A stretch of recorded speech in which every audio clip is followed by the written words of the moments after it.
We're talking Oscars though, and you saw Les Mis. So tell me about this. Tell me about this movie. I mean, I think I've seen the play a couple times. This is another remake of with Russell Crowe and Yep. is it not that. No, it's not that. You can't hear the people sing. It's a little different. It's called Les Miserables. It's a movie from last year. It's the French. It's nominated for Best International Film. It was the French selection, which was notable because the France Film Board selected Les Miserables over Portrait of a Lady on Fire, which has been widely celebrated and championed. So it's actually kind of interesting that they pick something else from their country, which kind of speaks to their output.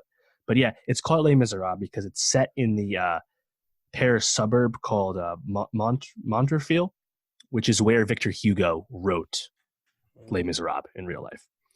And it's a movie that I really liked. Honestly, I didn't know really anything about it. I hadn't seen a trailer, just knew it was nominated and went and saw it last week. And honestly, it really blew me away just because it's a really, I think, impressive piece of like visceral day in the life storytelling. It's about this cop played by Damien Bernard, who's like a French character actor. He's probably the most notable actor in the movie. Everyone else like doesn't even have Wikipedias for the most part. And he's like he's new to Paris, and he's new to this beat. And he joins two other police officers in the anti-crime brigade, I think is what it was called. And it's their job just to keep the streets clean in this hood, outside Paris. That's really all it is. And because it's like a day in the life story, as you can imagine, we're about to see one of the worst days, right? And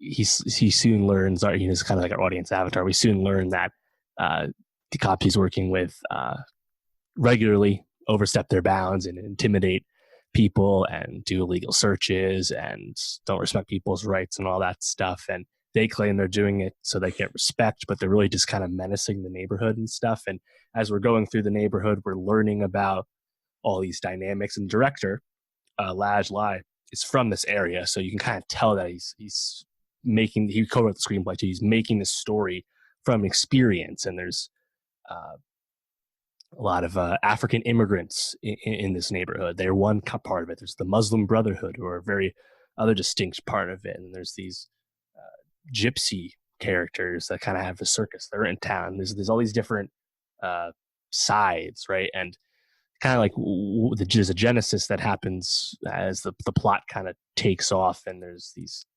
children in the story that get on the cause the ire of the police, whether justly or not.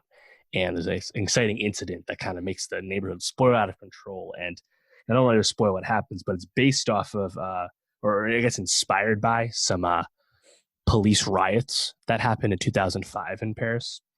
And I just really liked that this movie kind of built this really thrilling conclusion and just kind of communicates this, it's almost like this operatic pulse to this neighborhood and all these different people, young and old, in it. And seeing that through the eyes of police it was interesting to see. And this is a movie that Amazon is doing the U.S. distribution, so as you know, that means nobody has seen it. It was only in 69 theaters as of last week. It's made like 207,000 here in the States. So no one knows anything about this movie, obviously, but it was cool because, again, like the plot is ultimately pretty procedural. We're just kind of going through this day in the life. We're not getting too far into the hood of any of our characters, whether it's the police or the people in the neighborhood. But because it's really, I think, really visceral and moves at a really quick pace and really in your face, there's a special energy to it, to me. So I really liked it. I put it in my top 15 on the list for last year. The way you started talking about it, it almost sounded a bit like Training Day, a little bit like, these like crooked cops, sure, and this new guy who kind of uncovers all of it, but sounds like it has like a bit of a grander, like, cultural like undertone to it. Sounds very interesting. What's the director's name? Laj Lai. She's she's an actress. This is her debut feature. Ah. And this actually, she won the jury prize at Cannes last year for this. So definitely put some people, make some more people pay attention. But because I think, just a movie that maybe only a certain amount of people could make, and when you make a movie about the problems with your own neighborhood, there's kind of a special touch to that. I think there's a special energy to the way they tell this story, even if it's not that different from, I guess, Do the Right Thing, but there's a special touch to it. So I would recommend this. I assume, eventually get on Amazon here in the States, probably in a few months. So keep an eye out for it. It's too bad it's going up against Parasite this year. Yeah, pretty much definitely no losing.